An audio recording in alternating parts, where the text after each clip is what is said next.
Hola, estimados amigos, estimados hermanos en la fe. Mi nombre es Juan Cepeda y bueno, en este audio quiero presentar un tema que es bastante importante respecto a las principales diferencias entre los justos del Antiguo Testamento o del Antiguo Pacto y los miembros de la Iglesia de Cristo, que somos los santos de nuestro Señor Jesucristo. Ahora bien, si bien existen semejanzas, ¿no es cierto? Que ambos somos salvos de la condenación eterna, ¿no es cierto? En el lago de fuego por toda la eternidad. Ahora nosotros estamos en una nueva dispensación, que es la dispensación de la gracia o la dispensación de la Iglesia de Cristo, en la cual hemos recibido la gracia de Dios por medio de la fe.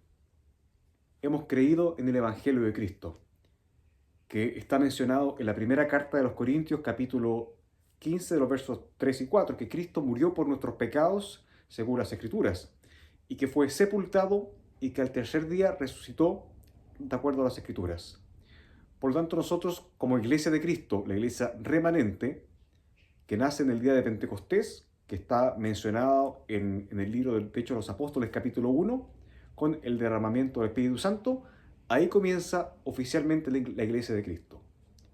Sin embargo, en la antigüedad también había otro grupo, que eran los justos del Antiguo Testamento. Si bien los justos del Antiguo Testamento y los salvos o los miembros de la Iglesia somos salvos por fe, por la fe. ¿Mm? Existían notables diferencias y quiero establecer este contraste a la luz de la palabra de Dios y yo también quiero dar a conocer a la luz de la palabra de Dios cuán beneficiados somos nosotros los de la Iglesia de Cristo en comparación a los justos del Antiguo Testamento. Pero la principal semejanza que tiene la Iglesia de Cristo con los justos, como por ejemplo Abraham, Isaac, Jacob, los profetas, el rey Saúl, Rahab la ramera, Noé, Adán, etcétera. La semejanza es la salvación por medio de la fe. Sin embargo, ellos al morir no podían ir directamente al reino de los cielos, junto a la misma presencia del Padre. Como nosotros somos los de la iglesia fallecemos y vamos directamente a la presencia del Padre en los cielos, a estar con Cristo. Pero los antiguos no tenían ese privilegio que tenemos nosotros ahora. Además, nosotros los de la iglesia tenemos otra posición ante los ojos de Dios. Bueno, yo quiero partir leyendo el libro de Génesis, capítulo 17, porque quiero establecer antes que nada cuáles son las principales diferencias que habían entre los justos y la iglesia. Quiero partir por el texto, por Génesis capítulo 17, que dice: y siendo Abraham de edad de 90 años, de 99 años, apareciósele el Señor y le dijo: yo soy el Dios Todopoderoso, anda delante de mí y sé perfecto. Y pondré mi pacto entre mí y ti, y multiplicarte en mucho de gran manera. Por si acaso estoy leyendo una versión bastante antigua, que es la 1602 purificada, lo cual hace que la lectura sea un poco más difícil. Pero voy a seguir con la lectura. Entonces Abraham cayó sobre su rostro, y Dios habló con él, diciendo: yo he aquí mi pacto es contigo, serás padre de muchedumbres de gentes. Y no se llamará más tu nombre Abraham, sino que será tu nombre Abraham, porque te he puesto por padre de muchedumbres de gentes. Y multiplicaré en mucho, de gran manera, y te pondré en gentes, y reyes saldrán de ti. Y estableceré mi pacto entre mí y ti, y tu simiente después de ti, en sus generaciones, por pacto perpetuo, para hacerte a ti por Dios, y a tu simiente después de ti. Y te daré a ti y a tu simiente después de ti la tierra de tus peregrinaciones, toda la tierra de Canaán en heredad perpetua y seré el Dios de ellos. Y dijo de nuevo Dios a Abraham: Tú empero guardarás mi pacto, tú y tu simiente después de ti, por sus generaciones. Este es mi pacto, que guardaréis entre mí y vosotros y tu simiente, después de ti. Será circuncidado todo varón entre vosotros. Circuncidaréis pues la carne de vuestro prepucio, y será por señal del pacto entre mí y vosotros. Y de edad de 8 días será circuncidado todo varón entre vosotros por vuestras generaciones, el nacido en casa y el comprado a dinero de cualquier extranjero que no fuere de tu simiente. Bueno, en primer lugar, el Señor establece un pacto con Abraham, que después le cambia el nombre a Abraham, le agrega una H y una A a su nombre. Y hace pacto, un pacto sempiterno, un pacto perpetuo, en la cual, ¿no es cierto?, los miembros de la iglesia estamos en este pacto perpetuo. Ahora bien, una cosa curiosa que sale acá es lo concerniente a esta heredad de la tierra, porque dice que le daría la tierra de sus peregrinaciones. Y nosotros podemos hacer una semejanza con esta tierra, con el planeta Tierra en la cual estamos nosotros habitando. Nosotros los de la Iglesia de Cristo somos peregrinos en esta tierra.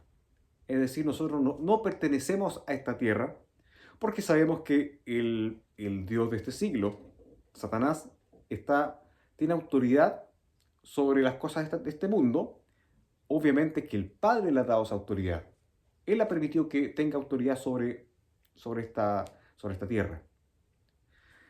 Ahora bien, dice que y te daré a ti y a tu simiente después de ti la tierra de tus peregrinaciones, toda la tierra de Canaán en heredad perpetua, y seré el Dios de ellos. Y acá es casi inevitable no acordarse del gobierno milenial, porque habrá nuevas tierras. El Señor va a restablecer la tierra. ¿No es cierto? Ya esta tierra, que es una tierra para nosotros como un peregrinaje, esta tierra, porque esta tierra nosotros vamos camino al cielo, pero esta tierra será transformada finalmente y el Señor va a establecer plena justicia. Él mismo va a reinar sobre este nuevo mundo que Él va a establecer y va a gobernar con vara de hierro. Entonces Él nos dará esta tierra, que ahora es una tierra de peregrinaje, pero después, cuando el Señor establezca su reino acá, nosotros seremos dueños de esta tierra, porque habrá plena justicia. Ahora el Señor establece pacto con Abraham, un pacto sempiterno, y comienza con la circuncisión del prepucio. Todo esto apunta al Evangelio, todo esto apunta a Cristo.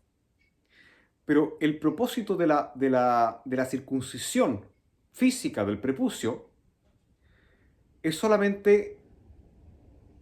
un simbolismo de lo que va a ser la circuncisión del corazón o del alma. Y eso no se va a establecer hasta que el Señor muera por nuestros pecados, derrame su sangre y resucite al tercer día. El Padre lo resucita al tercer día. Por lo tanto, valga la redundancia, del Antiguo Testamento, los justos del Antiguo Testamento, ellos nunca fueron circuncidados del corazón. No podían hacerlo. Y más adelante en este video le voy a explicar por qué. La palabra de Dios nos da las respuestas de por qué Isaac, Jacob, Abraham, el rey David, Josué, etc., no fueron circuncidados del corazón, pero sí cumplieron con este pacto de la circuncisión física, que correspondía a remover todo el prepucio que cubre el glande, y hay un corte. No sé si ustedes, varones, más de uno se habrán fijado que existe un nervio que conecta el glande con el prepucio. Bueno, eso es cortado y se separa el glande con el prepucio, están totalmente separados. Y eso es un simbolismo de lo que ocurre, lo que nos ocurría a nosotros los de la iglesia, lo que nos hemos arrepentido creyendo en el Evangelio, que el Señor separa nuestra alma la separa de nuestro cuerpo de pecado. Pero esto nos salva, o sea, todo lo que ha establecido el Señor con los judíos, con el pueblo de Israel, por ejemplo, la circuncisión de la carne, o el cumplimiento de la ley, o el sacrificio de animales, o los holocaustos, en nada salvan, no podían salvar. Todo esto apuntaba a Cristo. Era una forma de enseñanza que establecía el Señor a los judíos para poder para poder prepararles el corazón y pudiesen creer en el Evangelio. Todo corresponde a un simbolismo. Pero la salvación en el Antiguo Testamento, y lo quiero retirar en muchas ocasiones, siempre fue por la fe. La justificación siempre fue por la fe. ¿Por la fe en qué? La fe en un Redentor. En un Redentor futuro que había sido prometido por el Señor ya acá en la Escritura. Y que lo cita el Evangelio de Lucas. En el primer capítulo del Evangelio de Lucas existía un varón que se llamaba Zacarías, que era el padre biológico de Juan el Bautista, que lleno del Espíritu Santo, él menciona que este niño que ya había nacido, que era Jesús, que este niño era en el fondo el Mesías prometido, el que iba a redimir los pecados del pueblo de Israel, pero obviamente también es por todo el mundo. Por lo tanto, la fe o la justificación en el Antiguo Testamento era por medio de tener fe en este Redentor. Por lo tanto, si existía esta fe de Abraham, porque la salvación era por tener la fe de Abraham, que es el padre de la fe, la salvación era por creer en este Redentor.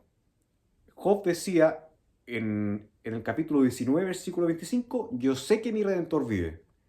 O sea, Job creía que iba a venir un Redentor.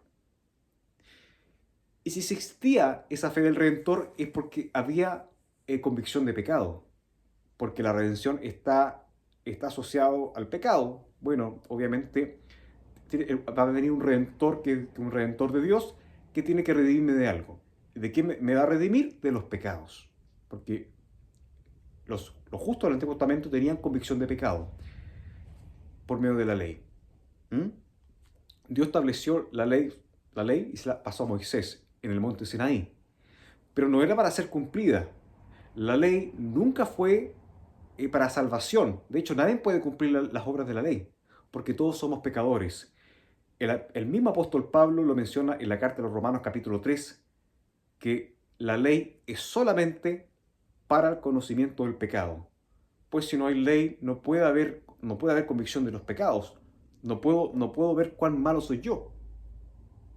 Por tanto, si no veo cuán malo soy yo, no puedo creer en un Mesías, no puedo creer en el Redentor, que es Cristo, no puedo yo creer en el Evangelio, en definitiva, en este tiempo de la gracia. Ese fue el propósito de establecer la ley, porque nadie puede cumplir la ley. Nosotros pecamos aparte de pecar con nuestros actos, pecamos con los pensamientos. O inclusive, sabiendo ser lo bueno y no hacerlo, ya no es pecado y ya quebrantamos la ley. Por lo tanto, nadie puede cumplir la ley. Nadie, porque todos los seres humanos tenemos una naturaleza de pecado que ha sido traspasado por el primer hombre en la tierra, Adán, que pasó a todos los hombres. Por lo tanto, era sumamente necesario, ¿no es cierto?, circuncidar al niño al octavo día, niño judío al octavo día, y no solamente al niño judío, sino también a cualquier extranjero que se hiciera parte de Israel, tenía que adaptarse a las leyes judías y tenía que circuncidarse el prepucio. El caso de no hacerlo, de no circuncidarse, era ya prácticamente un rebelde y era expulsado de la tierra, del pueblo. Ahora bien, yo insisto, este pacto es para hacer memoria de lo que vendría, lo que iba a hacer el Señor, lo que iba a hacer el Señor en tiempos posteriores, que era traer al Redentor. Ahora bien, igualmente el Señor ha establecido un sistema sacerdotal, que es el sistema según el orden de Aarón. el Señor mandó a Moisés a construir un tabernáculo con ciertas medidas, ¿no es cierto? Ciertas medidas exactas que debía de tener. Muy, muy fino, muy, muy detallado tenía que ser la construcción de ese tabernáculo, lo cual estaba dividido por dos compartimientos, por el lugar santo y el lugar santísimo. El lugar santísimo nadie podía entrar. O sea, era un lugar demasiado santo, donde estaba el arca del pacto, habían dos querubines, estaban las tablas de la ley. O sea, cualquier israelita que pasase por ese lugar, venía la ira de Dios sobre esa persona y moría. ¿Y por qué? Porque el israelita estaba con su alma sucia por los pecados. ¿Mm? Toda persona que no ha sido salva tiene sus pecados en el alma. Por lo tanto, el Señor ve los pecados de esa persona sucia, mejor dicho, ve el alma sucia de esa persona. Por eso están constantemente con la ira de Dios sobre ellos y atesoran más y más ira. Ahora bien, en el Antiguo Testamento, en el Antiguo Pacto, los justos del Antiguo Testamento, justos e impíos, tenían aún sus almas sucias. ¿Mm? Estaban constantemente sucios sus almas. Pero lo que hacía el sistema sacerdotal, según el orden de Aarón, por ejemplo, a través de los holocaustos o a través del derramamiento de sangre de animalitos, machos cabríos, de novillos, de toros o de palominos, esa sangre no podía quitar los pecados del alma. Solamente cubría los pecados de la carne, para que no le viniese la ira de Dios sobre esa persona. Pero era temporal solamente. Un año duraba esa expiación, que es una expiación. Ahora bien, una vez al año el sumo sacerdote levita, que también cometía pecado porque es ser humano como todos nosotros, ese hombre tenía que, pero de partida, limpiarse. Bueno, tenía que limpiarse la carne, ¿no es cierto?, con esos sacrificios, limpiarse, cambiarse de vestimenta. Tenía que estar limpio externamente para poder ingresar al lugar santísimo y poder ofrecer sacrificios a él y para el pueblo de Israel. Era necesario que esto se hiciera. Pero ese sistema no salvaba, no justificaba al pecador. Pero todo apunta a Cristo, todo apunta al Evangelio. Y el autor a los Hebreos, que muy posible sea el apóstol Pablo, hace un contraste entre el antiguo sistema sacerdotal según el orden de Aarón y el sistema sacerdotal según el orden de Melquisedec, que es un sacerdocio perfecto, que es el sacerdocio de Cristo Jesús. Ahora Cristo Jesús no solamente es nuestro sumo sacerdote, sino también es nuestra ofrenda por el pecado. Ahora bien, se establece este nuevo sistema. Bueno, no sistema, se establece este pacto sempiterno, pero la gente, para que sea salva, tenía que compartir o tener la fe de Abraham. Ahora bien, estas personas no podían tener el Espíritu Santo. No podían ser sellados con el Espíritu Santo. El Espíritu Santo ungía a ciertas personas, pero las personas no eran selladas con el Espíritu Santo debido a que el reino de Dios aún no estaba en ellos. Aún Cristo no había muerto por los pecados. Aún Cristo no había derramado su preciosa sangre para hacer remisión de los pecados. Por lo tanto, solamente debían ser pacientes. Pero Dios ya los conocía.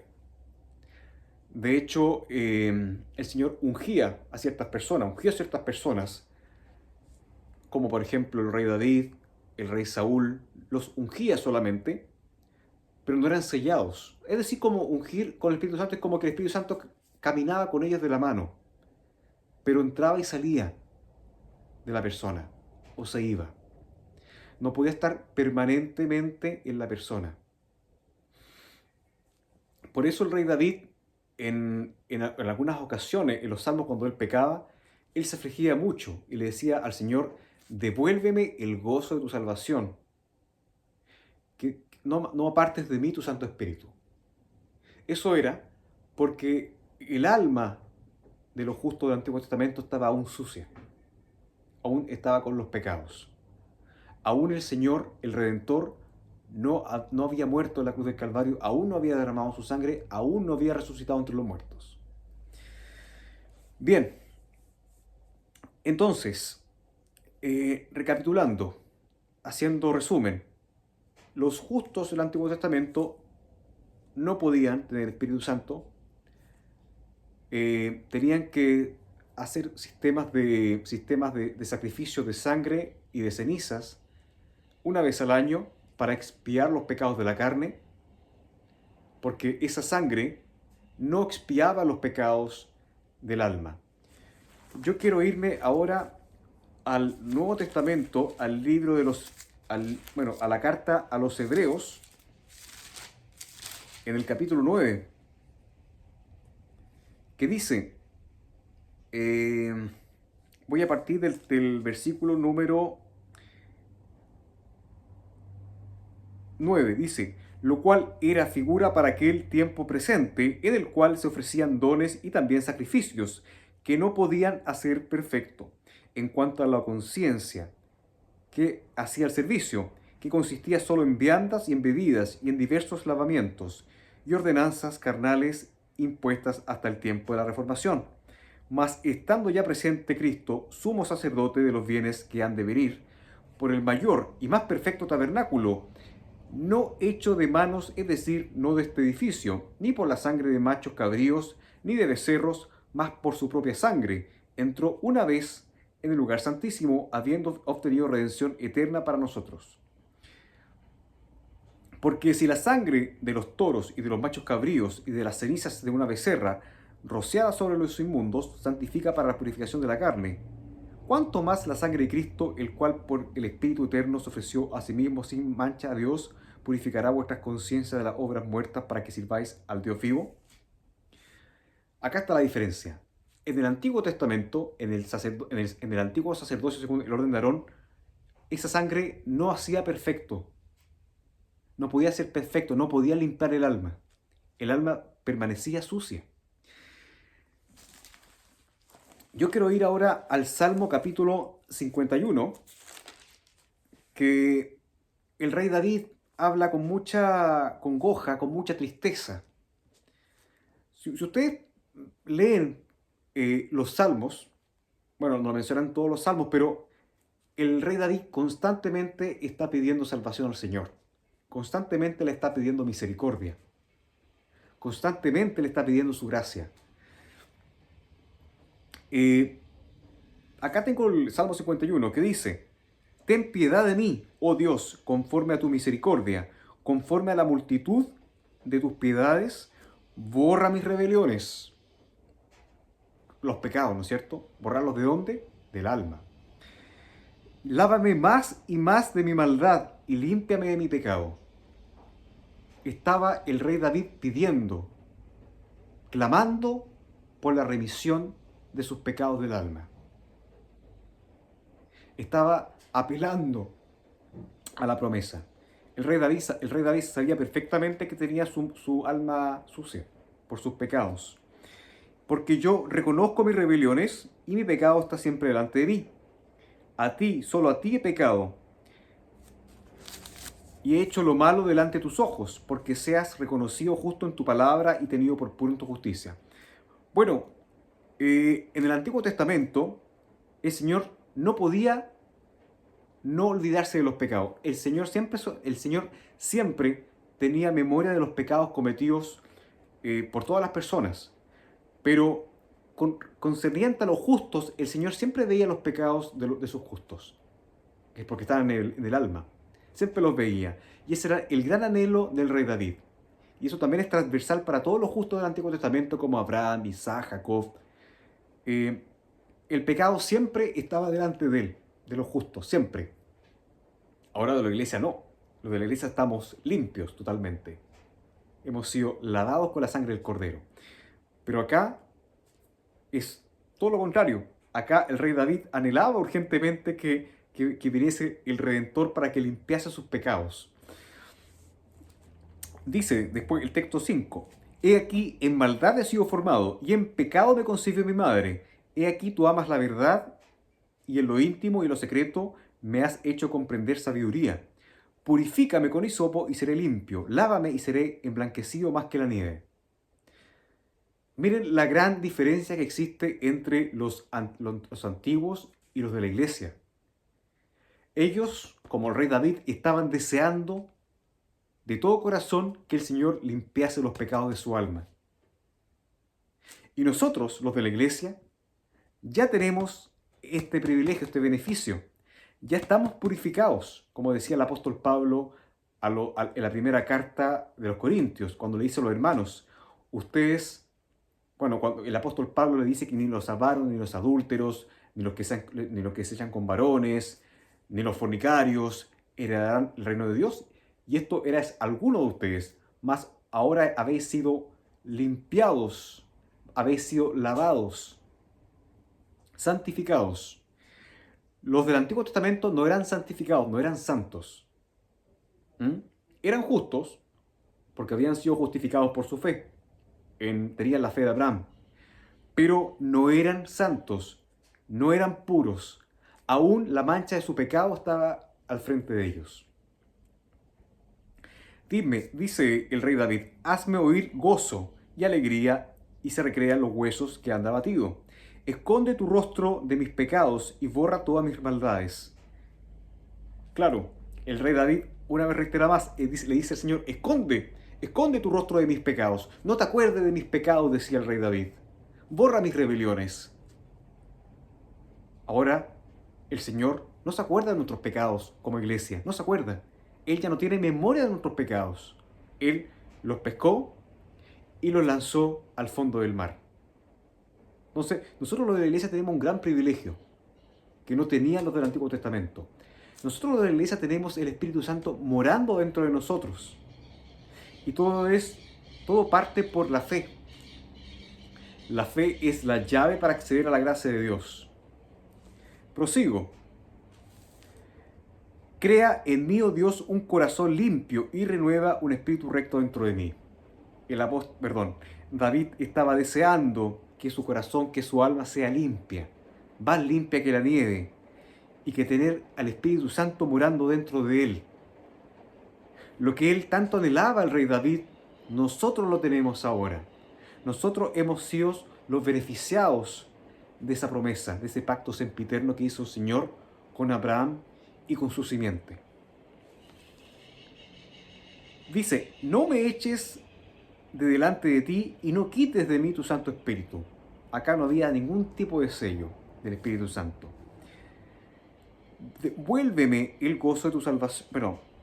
Vuélveme el gozo de tu salvación y el Espíritu libre me sustente.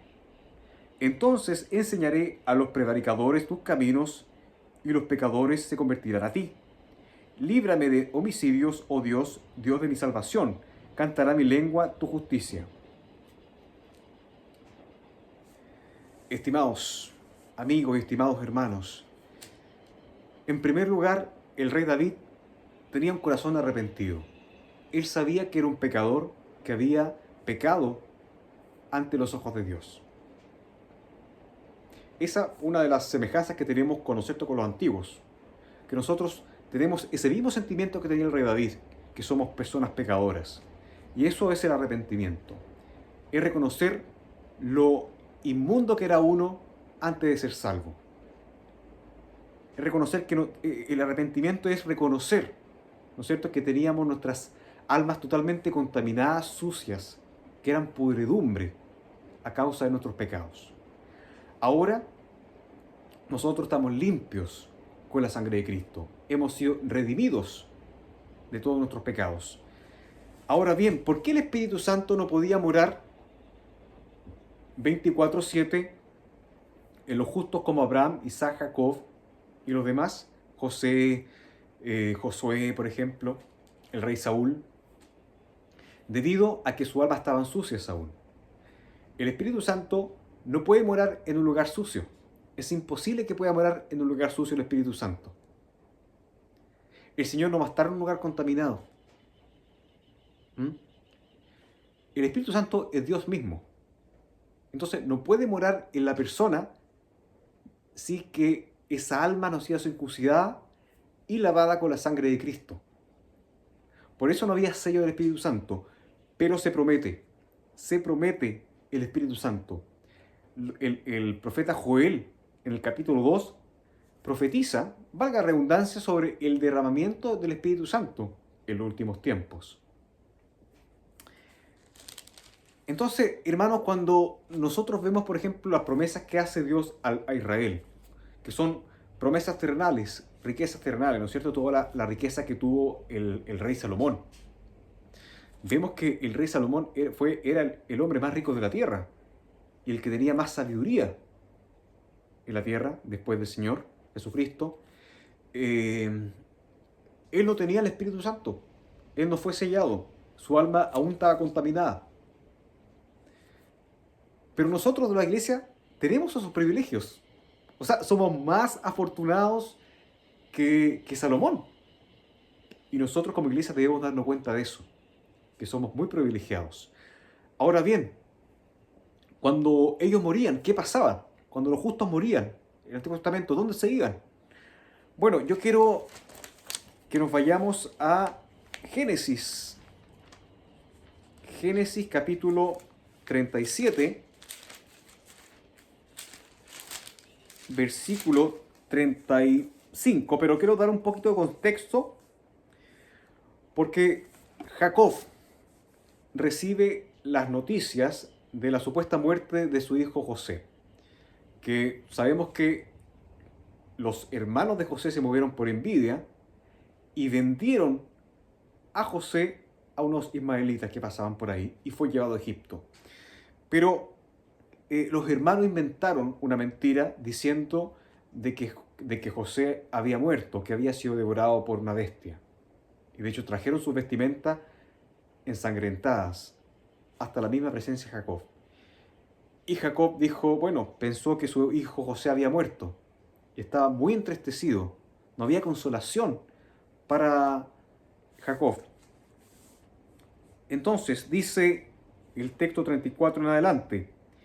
Entonces Jacob rajó sus vestidos y puso sacos sobre sus lomos, y enlutóse por su hijo muchos días.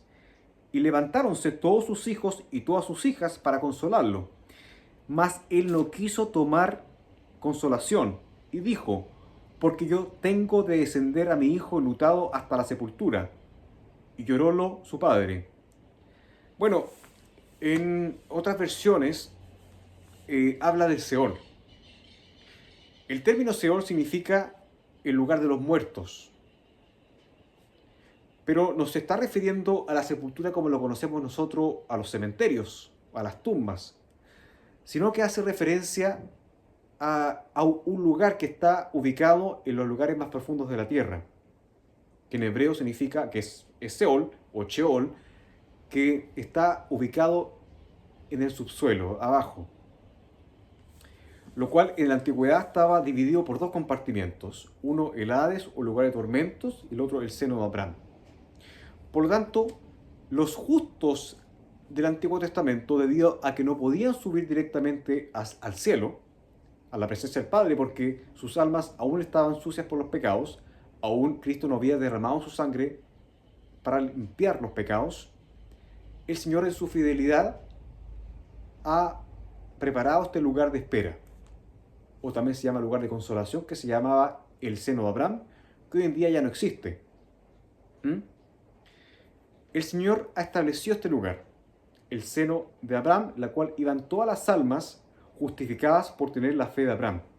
Se iban para este lugar a esperar la promesa del Señor del Redentor. Ahí terminó Job, terminó Saúl, el rey David, José, terminó Abraham, en ese lugar, mientras esperaba la promesa del Redentor. Versus el Hades, que ahí van todas las almas que no han sido justificadas y que aún existe. De hecho, en la actualidad el seno de Abraham ya no existe, sino que el Hades se ha extendido. Ahora el infierno o el Seol ya es un solo lugar, que es el lugar de tormentos. Que esas almas están esperando el día del juicio o el juicio ante el trono blanco para comparecer ante Dios y finalmente ser lanzadas al lago de fuego eterno por los siglos de los siglos, ellos y Satanás y todos sus ángeles. Entonces ya los del Antiguo Testamento sabían que no se iban en el cielo al morir. Lo sabían perfectamente. Vámonos ahora al Salmo capítulo 16. Salmo capítulo 16, versículo 10, que dice, esto lo escribe David, porque no dejarás mi alma en el infierno, ni permitirás que tu santo vea corrupción. Bueno, el rey David, en primer lugar, sabía que él no iba a ir directamente al resto del Padre al morir. Él sabía que iba a ir al Seol o al infierno. A ver, quiero acá hacer énfasis, porque acá de esto aquí se apoyan muchas sectas, mucha religión falsa, como los testigos de Jehová, por ejemplo, que ellos niegan la existencia del infierno, del lugar de tormento, porque ellos dicen de alguna manera, pero ¿cómo es posible que David, que caminó con Dios, vaya al infierno? Es imposible, dicen los testigos de Jehová. Pero, a ver, el término infierno en el Antiguo Testamento significa las partes más profundas de la tierra, en donde estaba dividido por dos compartimientos, el Hades o el lugar de tormento y el seno de Abraham. Las almas de los justos no podían subir directamente al cielo porque en el cielo hay perfección. En el cielo hay plena justicia. Todo está limpio en el cielo. Y no puede entrar un alma contaminada. Es imposible que entre un alma contaminada. Pero el Señor, mientras tanto, les dejó estas almas en el seno de Abraham. Que el seno de Abraham en la antigüedad, antes de la muerte de Cristo, también correspondía al infierno. De hecho, si nosotros nos vamos a la historia del rico y el Lázaro, el mendigo Lázaro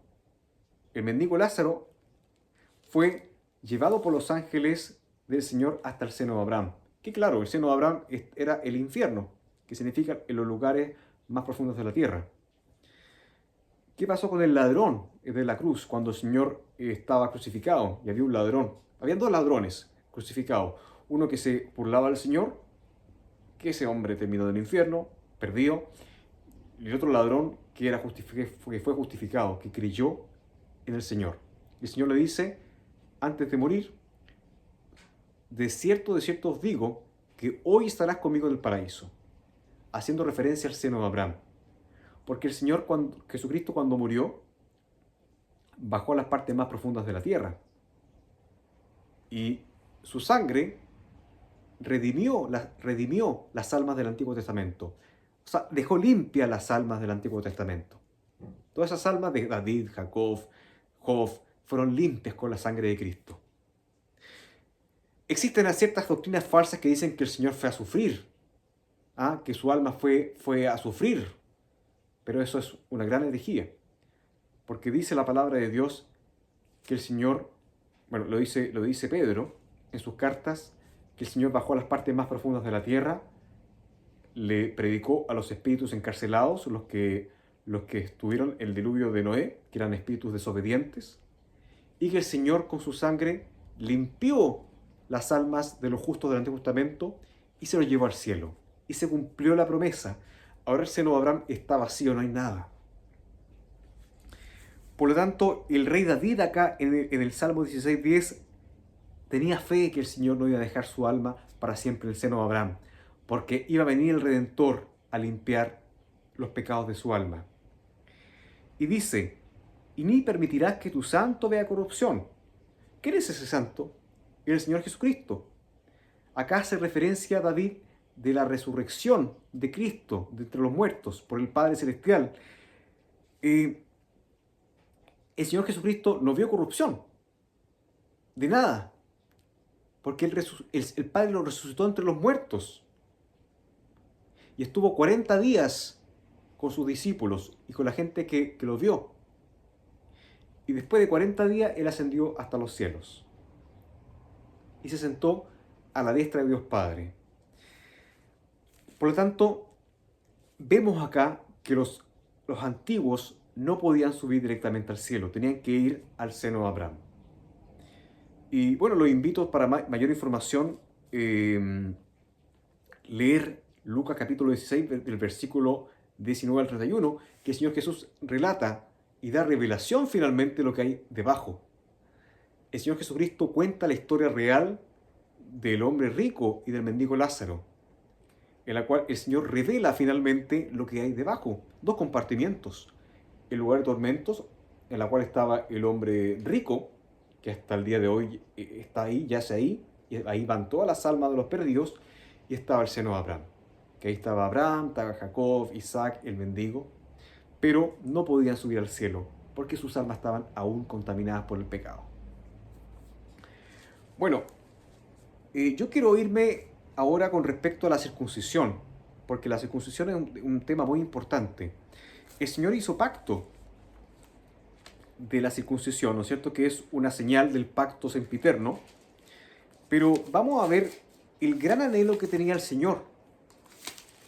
Nos vamos a ir a Deuteronomio capítulo 30, versículo 6. A ver si lo encuentro acá. Vamos ya cerca. Creo que lo encontré. Y dice, voy a partir del texto número 5. O 4 mejor. Hubieres sido arrojado hasta el cabo del cielo, y de allí te recogerá el Señor tu Dios, y de allá te tomará. Y volverte a el Señor tu Dios a la tierra que heredaron tus padres, y la poseerás, y te harás bien, y te multiplicará más que a tus padres. Y circuncidará el Señor tu Dios tu corazón, y el corazón de tu simiente, para que ames al Señor tu Dios con todo tu corazón y con toda tu alma, a fin de que vivas. Miren, estimados amigos, estimados hermanos, acá el Señor en Deuteronomio habla de lo que va a ser el pacto finalmente, cómo se va a manifestar ese pacto. Y el Señor habla acá de que nuestro corazón va a ser circuncidado. No está hablando de la circuncisión del prepucio, pero de ninguna manera está hablando aquí, ya en Deuteronomio, de la circuncisión que va a hacer el Señor, que es la circuncisión del corazón. Y vámonos nosotros ahora a la carta a los Colosenses.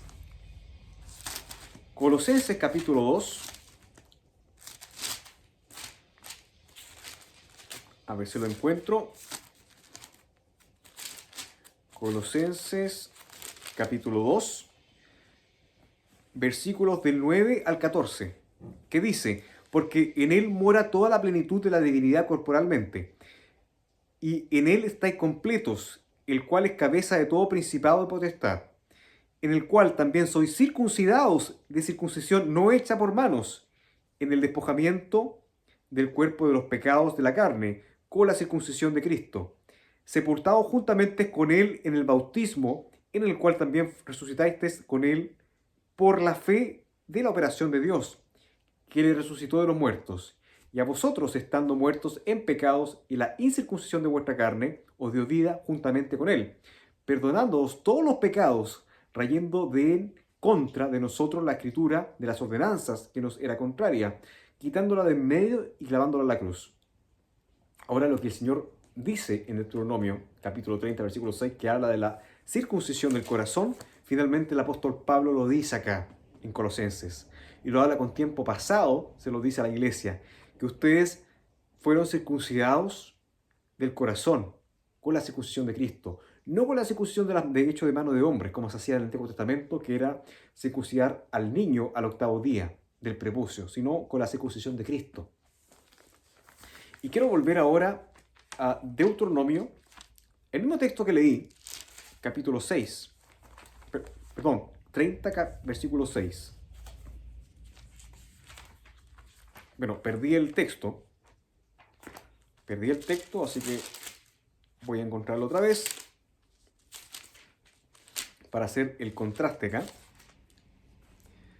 que dice, y circuncidará el Señor tu Dios tu corazón, es decir, tu alma, y el corazón de tu simiente, de la descendencia, para que ames al Señor tu Dios con todo tu corazón y con toda tu alma, a fin de que tú vivas.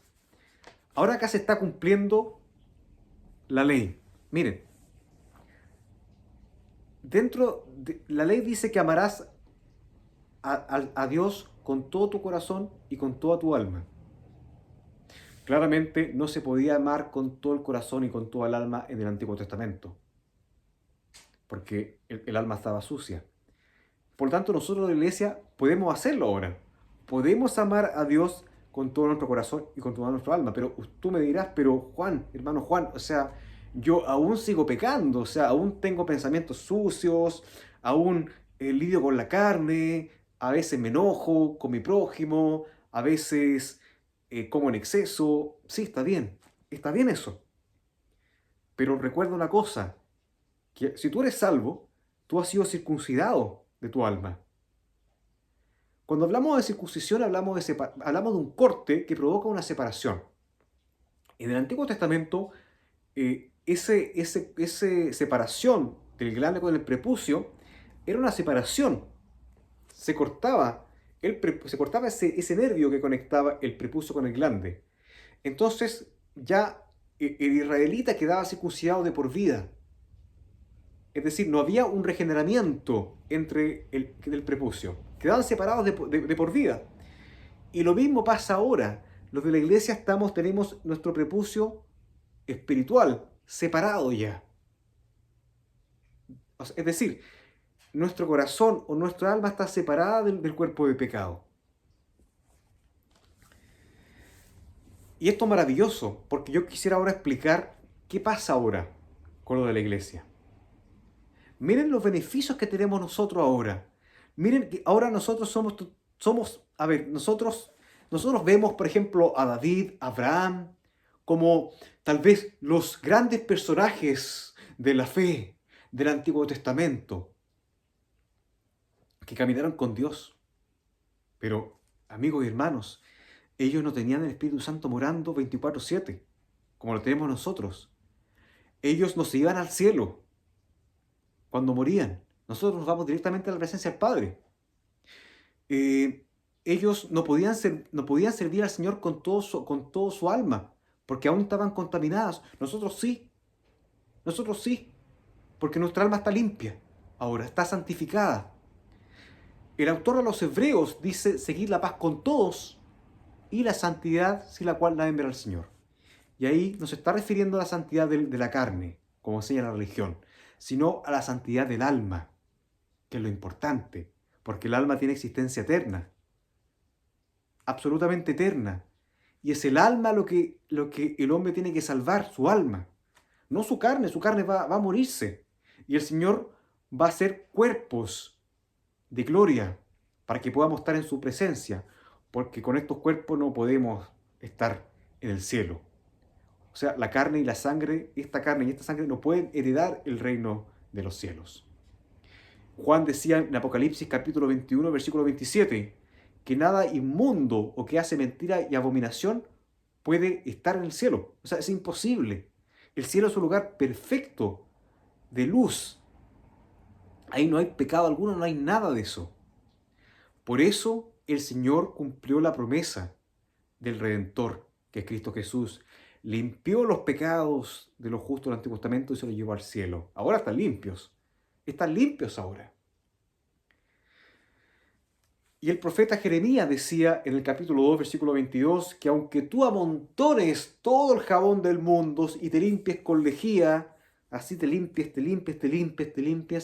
la mancha de tu transgresión, de tu pecado va a permanecer. Porque el alma no es, los pecados no son redimidos con jabón, ni con buenas obras, ni nada, sino con la sangre de Cristo, que limpia todos los pecados. Bueno, entonces para ordenarme un poco, quiero explicar el proceso de cómo finalmente el alma es circuncidada.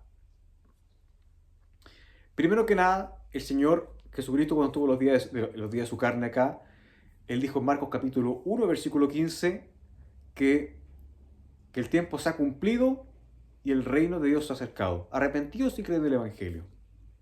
El arrepentimiento es un cambio mental, un cambio en el corazón. Es reconocer que yo soy un hombre pecador, como lo reconocía David. Sí, yo reconozco que soy un pecador, que soy mala persona, reconozco que tengo mis pecados delante de mí, reconozco que mi alma está sucia, está contaminada con mis pecados. Es un poco el sentimiento que experimentó el publicano, ¿no es cierto? Que el Señor cuenta la parábola del publicano y el fariseo. El publicano reconocía que era pecador, que tenía los pecados enfrente. Lo reconocía perfectamente el publicano.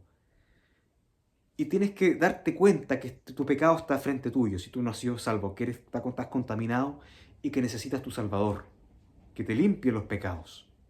¿Mm? Porque los pecados son una especie de veneno que contamina el alma. Y el Señor lo mostró en la antigüedad también en el libro de los Números al pueblo de Israel. Cuando el pueblo se rebeló, bueno, un grupo se rebeló contra el Señor y contra Moisés, exigiendo que fueran vueltos a Egipto, que allá estaban mucho más cómodos, que no pasaban hambre, pero sabemos que ellos experimentaron angustias, experimentaban esclavitud. Entonces el Señor en su ira les manda serpientes ardientes, los cuales mordían a los israelitas y los contaminaban con el veneno. Y en solución a eso, el Señor le dice a Moisés que se haga una serpiente de bronce y la ponga en un asta y que la levante. Que la levante, y cualquier israelita que mirase a esa serpiente iba a ser sanado del veneno mortal de las serpientes. Esto es lo mismo. Tu alma está contaminada. Si tú no has sido salvo, amigo o amiga, tienes que reconocer que eres una persona totalmente pecadora, que vas al infierno.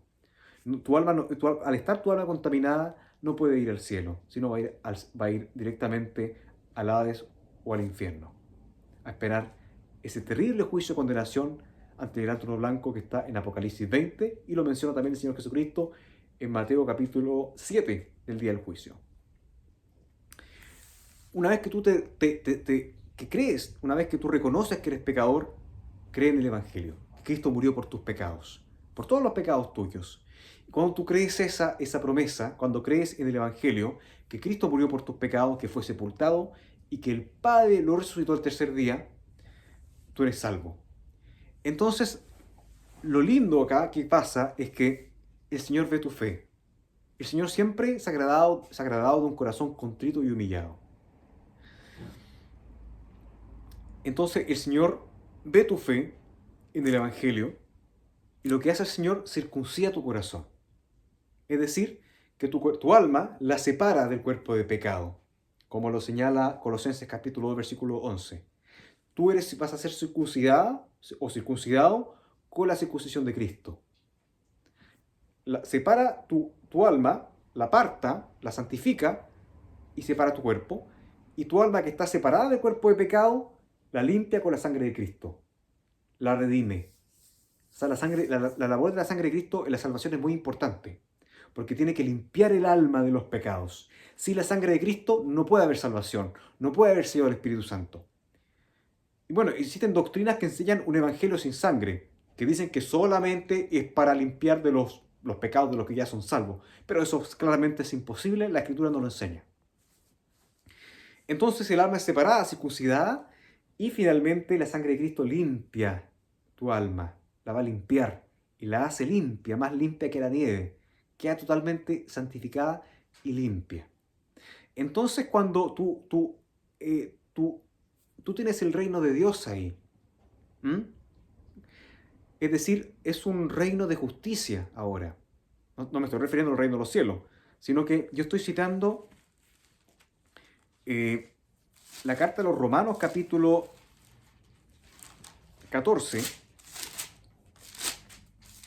Creo que veamos Romanos capítulo 14, versículo 17, que dice: porque el reino de Dios no es comida ni bebida, sino justicia y paz y gozo en el Espíritu Santo. Es decir, que el reino de Dios está dentro de uno. Y la persona es sellada con el Espíritu Santo de la promesa.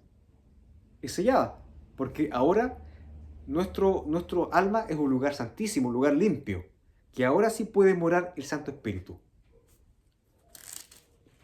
Y puede haber salvación. El Señor Jesucristo, después de su resurrección de entre los muertos, Él dice lo siguiente en Marcos capítulo 16. Bueno, la verdad es que esto es un mandamiento que le hace a los discípulos para hacer la gran comisión, lo cual también es un mandamiento para nosotros. Vámonos a Marcos, capítulo 16, que dice, voy a partir del 15, y les dijo, id por todo el mundo y predicar el evangelio a toda criatura. El que creyere y fuere bautizado será salvo, mas el que no creyere será condenado. Acá nos está refiriendo al bautismo en agua. El bautismo en agua no salva a nadie. A nadie. Es, lo que salva es el bautismo del Espíritu Santo. Por lo tanto, el proceso es arrepentimiento, después viene la fe en el Evangelio, viene la circuncisión del corazón, el lavamiento o la redención del alma, y finalmente viene el bautismo. Y ahí viene la salvación. Bueno, este es un proceso que es una milésima de segundo, es rápido. Pero este es el proceso que ocurre. Es decir, que la persona tiene que estar sellada con el Espíritu Santo para que exista salvación, ¿ya? Y ser conocido por el Señor. Eso habla también de la elección para salvación, como lo menciona Pablo en la segunda carta a los Tesalonicenses, capítulo 2, versículo 13, que le dice, hermanos, siempre dad gracias a Dios que hayáis sido elegidos o escogidos para salvación, mediante la santificación por el Espíritu y la fe en la verdad. Y de esto se cuelgan los calvinistas, que dicen que, pero nosotros somos salvos, somos elegidos para salvación. Sí, pero no es incondicional como lo menciona esta gente, sino que primero existen dos cosas. La santificación por el Espíritu, que es la santificación del Espíritu Santo, y la fe en la verdad. Y ahí hay salvación, cuando ya está el Espíritu Santo. Es decir, que la persona es salva de todos sus pecados, su alma está limpia, y cuando muera puede ir al cielo, directamente. En el Antiguo Testamento, claro, había una salvación. Sí, había una salvación, pero recordemos que el rey David siempre anhelaba la salvación. O sea, el rey David era salvo, pero era justificado más que nada. Es decir, que al morir tiene que irse al seno de Abraham y esperar pacientemente la promesa, para finalmente irse al cielo. Ahora nosotros, al ser salvos como iglesia, tenemos la simiente de Cristo en nosotros. Tenemos la simiente de Cristo. Yo creo que nos vayamos ahora a Primera de Juan, a la carta de Juan, del apóstol Juan. Primera de Juan, capítulo 3, versículo 9, que dice, cualquiera que es nacido de Dios no hace pecado, porque su simiente mora en él, y no puede pecar porque nació de Dios. Bueno, acá este texto ha sido muy, muy mal usado por la religión. Es decir, que tú tú no puedes pecar, o que los salvos no pecan. ¿Ya? Bueno, acá se está refiriendo al alma. O sea, es decir, que el alma de nosotros no peca. No peca como los injustos. No peca como los justos del Antiguo Testamento, que su alma seguía pecando porque no habían sido limpiados. Ahora nosotros, nuestra alma, tenemos la simiente de Cristo en nuestra alma. Por lo tanto, nuestra alma no puede pecar. O sea, nuestra alma está limpia, está santificada. Y cuando nos moramos, nuestra alma va al cielo, si tú has sido salvo. Bueno, como yo he sido salvo, me voy al cielo directamente. Y esto no lo digo con el ánimo de jactarme, sino que estoy describiendo una realidad. Porque la salvación es por gracia, por medio de la fe. Para que no nos jactemos. Ahora bien, tenemos la simiente de Cristo morando en nosotros, acá. Por lo tanto, nuestra alma no puede pecar, pero sí peca lamentablemente nuestra naturaleza de pecado. Tenemos un cuerpo de pecado que está constantemente pecando, pero como hemos sido circuncidados, ¿no es cierto? Que cualquier pecado que cometamos nosotros en nuestro cuerpo se queda del cuerpo, pero no contamina el alma, porque el alma está santificada y separada de este cuerpo de pecado. Tenemos el Espíritu Santo. Ahora bien, el apóstol Pablo, él también está muy afectado por esta naturaleza de pecado. Vámonos a Romanos capítulo 7. Romanos capítulo 7, que nos dice, voy a partir por leyendo del texto número 12 en adelante, que dice, de manera que la ley a la verdad es santa y el mandamiento santo y justo y bueno. Luego, lo que es bueno para mí me es hecho muerte. No lo permita Dios, sino que el pecado, para que aparezca pecado, por lo bueno me obró a la muerte, para que por el mandamiento el pecado se hiciese sobre manera pecaminoso. Porque sabemos que la ley es espiritual, mas yo soy carnal, vendido debajo del pecado, porque lo que hago no lo apruebo, pues lo que quiero, esto no lo hago, no lo hago. Antes lo que aborrezco, aquello hago. Y si lo que no quiero, esto hago, consiento que la ley es buena. Y de manera que ya no obro yo aquello, sino el pecado que mora en mí, porque yo sé que en mí es, a saber, en mi carne no mora cosa buena, porque tengo que el querer más obrar lo bueno no lo alcanzo, porque no hago el bien que quiero, más el mal que no quiero, esto hago. Y si hago lo que no quiero, ya no lo obro yo, sino el pecado que mora en mí. Así que queriendo yo hacer el bien, hallo esta ley que el mal habita conmigo, porque según el hombre interior me deleito en la ley de Dios, mas veo otra ley en mis miembros, rebelándose contra mí, contra la ley de mi mente, y llevándome cautivo a la ley del pecado que está en mis miembros. Oh miserable de mí, hombre de mí, ¿quién me librará del cuerpo de esta muerte? Gracias doy a Dios por Jesucristo, el Señor nuestro. Así que yo mismo con la mente sirvo a la ley de Dios, mas con la carne a la ley del pecado. Bueno, nosotros tenemos ahora dos naturalezas.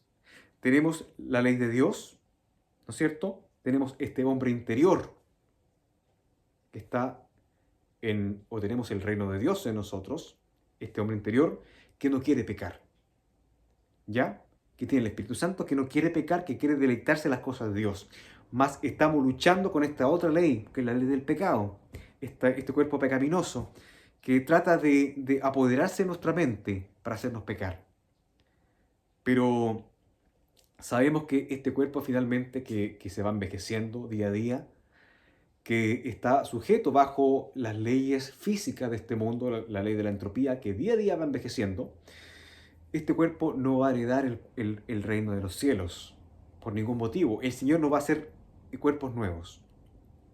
Pero el apóstol Pablo revela acá que esta naturaleza de pecado aún permanece. Aún estamos luchando. Pero nuestra alma no peca. Pero sí peca la carne. Aún estamos con la carne. Pero cualquier pecado que haga la carne no va a afectar al alma. Y eso es lo lindo de la gracia de Dios. Ahora bien, nosotros como salvos nos deleitamos, ¿no es cierto?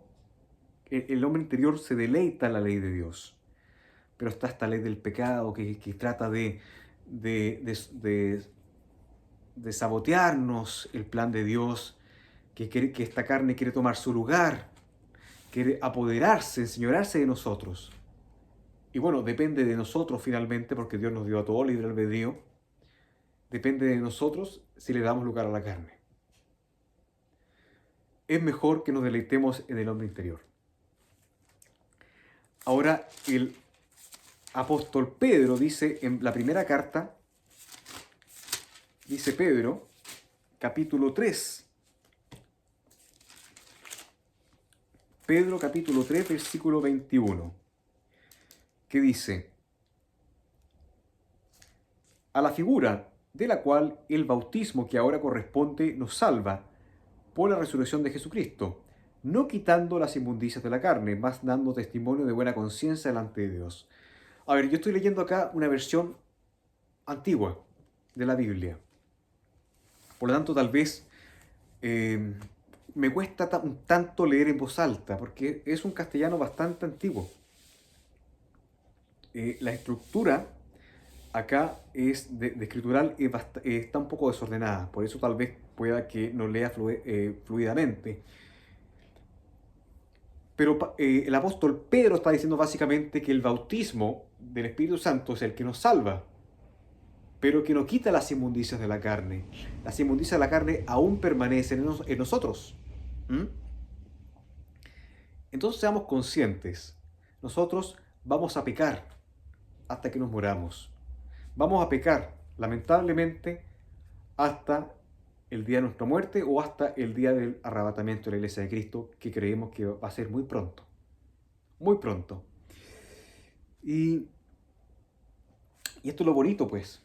Tenemos la simiente de Cristo. Como iglesia tenemos la simiente de Cristo en nosotros.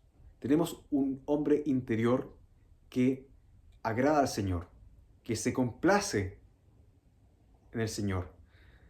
El Señor le dijo a Jesús, cuando después del bautismo que él hizo en aguas y recibió el Espíritu Santo con forma de paloma, bueno, obviamente el Señor Jesucristo es Dios, pero el Señor en gran voz le dice que este es mi Hijo amado, en quien tengo complacencia, en el cual estoy muy agradado.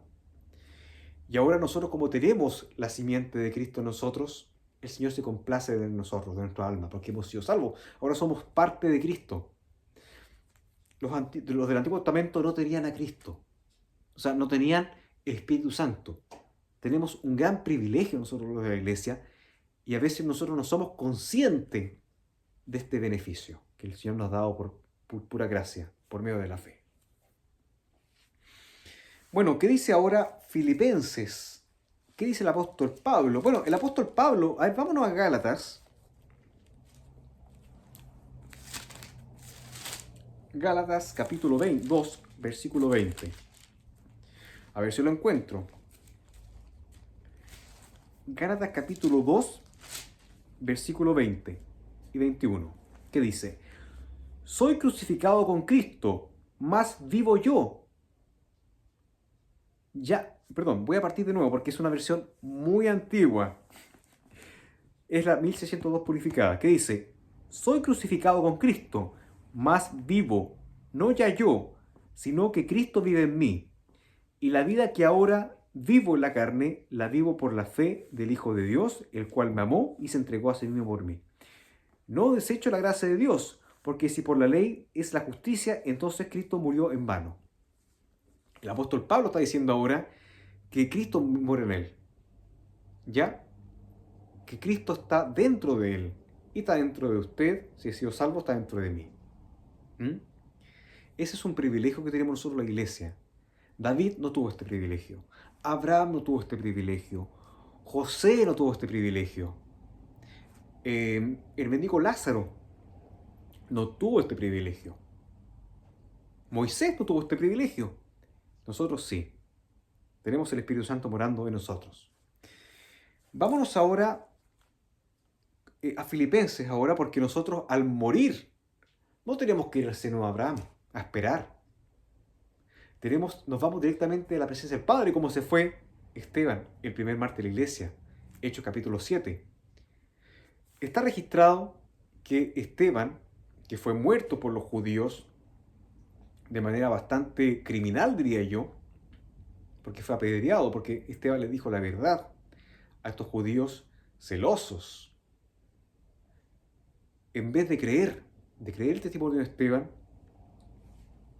voy a tomar un poco de agua porque se me secó un poco la voz.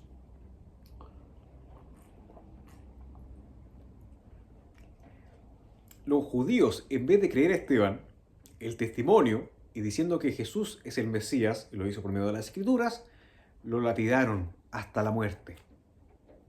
Y Esteban se fue directamente al cielo. Ahora, ¿qué dice Filipenses? Filipenses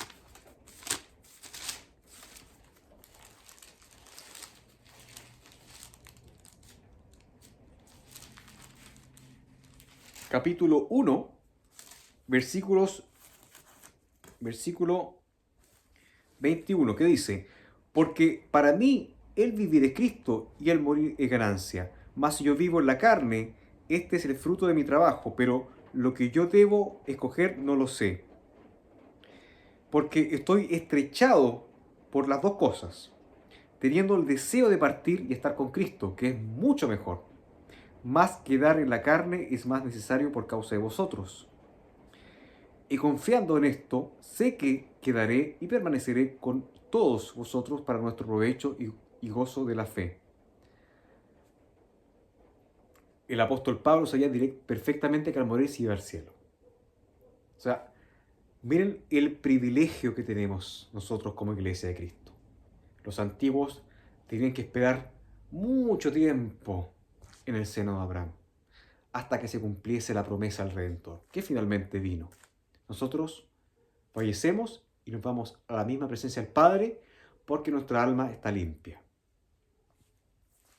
Y es lo mismo que quería transmitir el Señor Jesucristo los días de su carne, que quería manifestarles a los religiosos, a los fariseos, saduceos y escribas, lo importante que era el alma de ellos. Porque el Señor le dijo sepulcros franqueados, que por fuera, ¿no es cierto?, la carne está muy limpio, muy aseados, pero por dentro están llenos de huesos de muertos, llenos de pudredumbre. Y se hace referencia a su alma. El religioso que quiere cuidar lo externo, ¿no es cierto? Quiere cuidar, vivir en santidad de la carne. El religioso que según él no peca, que cumple la ley, que se viste modestamente. El religioso no se da cuenta que es un sepulcro branqueado, porque su alma está tan sucia, está inmunda, tan sucia como un vertedero, como un montón de excremento. Aunque se vista, aunque se limpie por fuera, por dentro está inmundo, asqueroso. Es un sepulcro branqueado un religioso, un católico, un pentecostal. Bueno, estimados amigos, auditores, estimados hermanos que están escuchando, espero que este video sea de gran provecho para ustedes. Tal vez, perdón por haberme extendido en demasía, pero esto es un tema bastante importante de poder establecer las diferencias entre los justos del Antiguo Testamento y los santos de la Iglesia de Cristo. Nosotros tenemos a Dios morando en nosotros.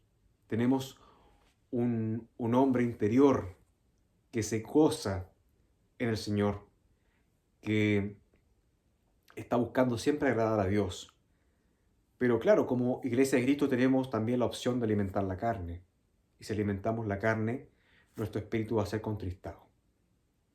Y si seguimos pecando deliberadamente y avergonzando el Evangelio de Cristo, el Señor nos puede aplicar el pecado de muerte, es decir, que mata, elimina este cuerpo de pecado y se lleva antes de tiempo el alma al cielo. Y eso le pasó a los hermanos corintios, a muchos hermanos corintios que estaban cometiendo pecados bastante vergonzosos que ni aún se escuchaban entre los gentiles. Y nosotros, si estamos alimentando la carne siendo salvos, el Señor nos puede disciplinar y nos puede enviar a casa antes de tiempo. Así que hermanos de la fe, tengamos cuidado, no alimentemos la carne. Y también eso es una exhortación para mí también. Esto yo no estoy diciendo que soy una persona mejor que los demás. No, porque yo también soy pecador y también tengo una naturaleza pecaminosa que estoy constantemente batallando. Pero tengo en mí a Cristo, al Espíritu Santo, que lo he tenido por gracia de Dios, por medio de la fe en su Hijo, en el Evangelio.